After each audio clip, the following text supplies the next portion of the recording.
La gloire de l'arc-en-ciel de cette couleur doit revenir dans le cœur des frères et sœurs, partout où ils sont. Pas pour avoir des livres et des brochures et faire des batailles. Vous pouvez avoir des bandes, écouter des bandes, avoir des églises de maison. Mais cela ne suffit pas.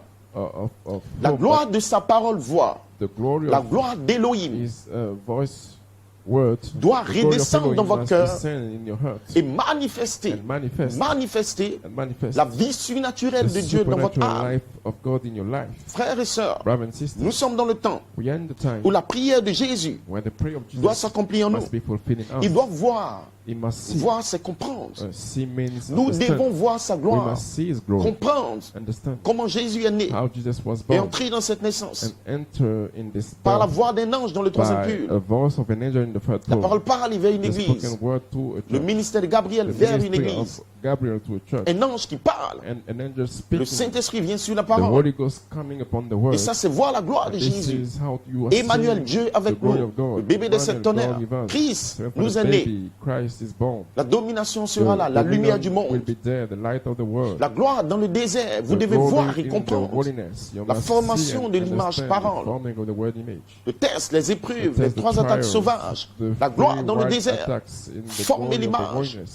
Retournant dans la puissance de l'esprit, revêtu de la puissance, commençant un ministère.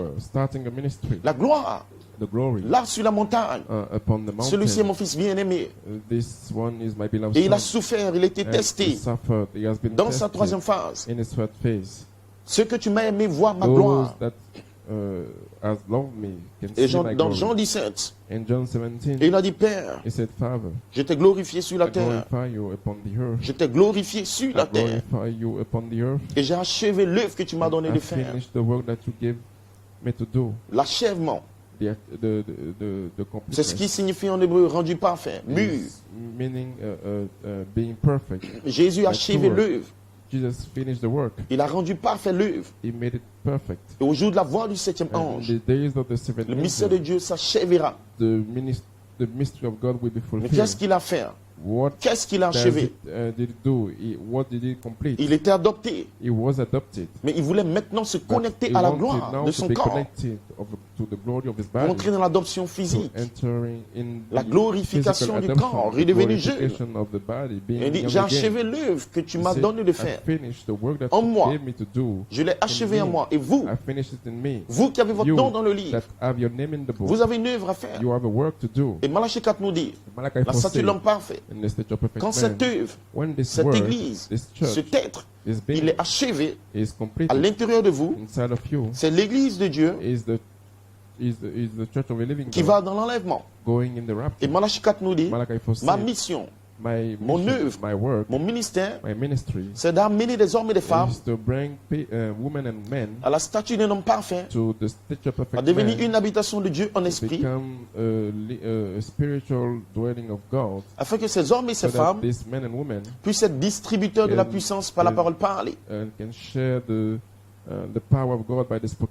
Frères et sœurs, nous sommes arrivés dans cette saison où chacun de vous, vous allez voir la gloire que le Père avait donnée à Christ dans son temps de l'adoption, parce que le Père l'a aimé avant la fondation du monde.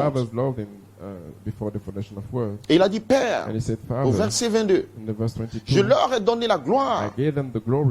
Je leur ai donné la gloire que tu m'as donnée, afin qu'ils soient un comme nous sommes un. Frères et sœurs, la Bible, ce n'est pas un livre, juste pour le lire comme un journal.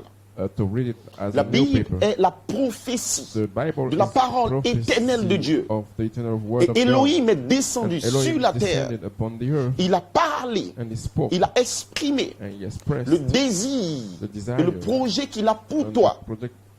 Toi qui vis en Côte d'Ivoire, toi qui lis la Bible, toi qui es dans ce message, tu dois connaître, tu dois voir, tu dois comprendre quelle est la pensée de Dieu. Qu'est-ce que Dieu veut faire? Quel type de bénédiction le Seigneur a libéré? Il nous a donné sa gloire. Il ne nous a pas donné la folie, les critiques, la calomnie ou les mariages ou des frères et sœurs à marier. Non. Non. Il ne nous a pas donné de nous promener dans les églises ou dans le message avec toutes sortes de batailles et de folies. Non. Il nous a donné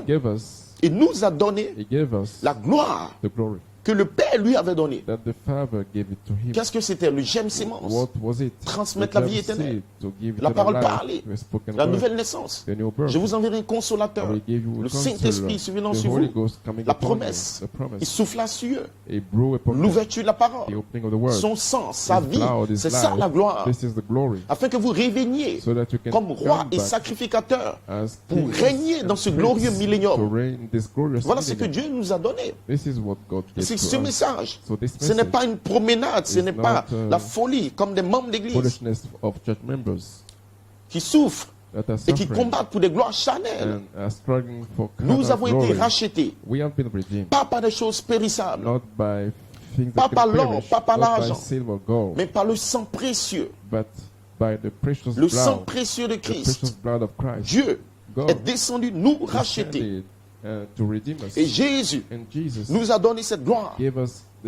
Et aujourd'hui, cette gloire descend sur nous. Dans le troisième pur, le même Jésus revient avec son caractère, avec sa vie, avec sa nature. Pour vous dire que les 7 tonnerres dévoilent la gloire de Dieu. La vie de 2 Pierre 1:4-7.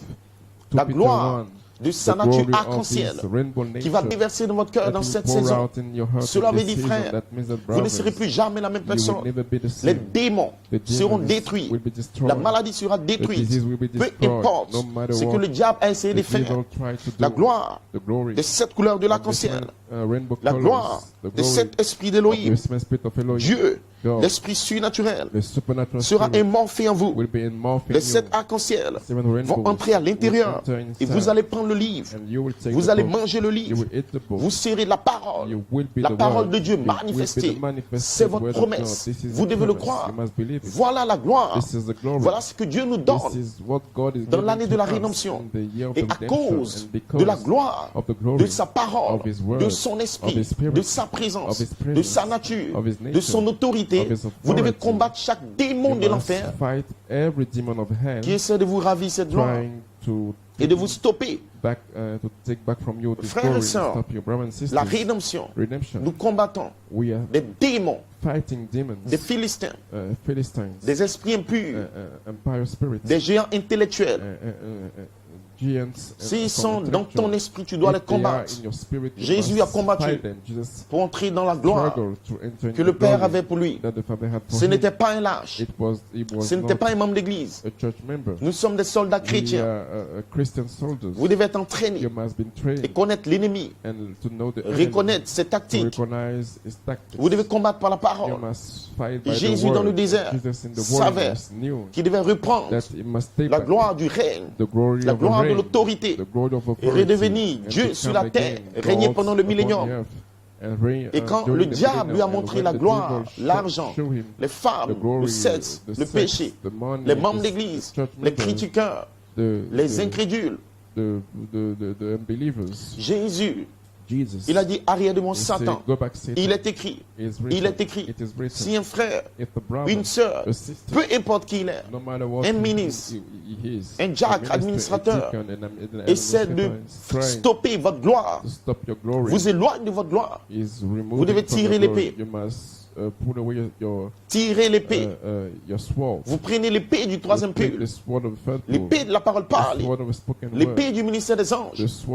Vous devez combattre cet esprit dans votre vie, dans votre foyer, dans votre famille, dans votre travail. Si vous ne le faites pas, vous êtes un lâche. Vous êtes un enfant bâtard, un membre d'église qui n'a pas de théophanie. L'épouse qui voit la gloire de cette couleur arc-en-ciel ne joue pas avec sa vie, ne joue pas avec les membres d'église. L'épouse qui sait que Dieu l'a prédestiné, être un avec le Père. L'épouse qui sait qu'elle est prédestinée depuis la fondation du monde à recevoir la gloire des 7 couleurs de l'arc-en-ciel. Cette épouse, elle combat ardemment pour la foi parfaite. Elle combat ardemment pour son adoption. Elle est en guerre contre les démons. Qu'il soit dans un pasteur, qu'il soit dans une église, qu'il soit en vous-même, vous devez combattre. Vous devez combattre pour votre adoption et votre rédemption. Malachi 4 a combattu des esprits impurs dans l'amour. Il a parlé la parole. Il a combattu des esprits pour atteindre la gloire de son adoption. Ce n'est pas un pique-nique. Vous allez souffrir. Vous serez haïs à cause de son nom. Vous serez injuriés, persécutés à cause de son nom. Vous serez humiliés à cause de son nom. Et vous devez avoir l'amour fraternel et le pardon. Vous devez tirer l'épée et tailler des esprits impurs. Parce que vous avez une gloire. Ainsi, frère,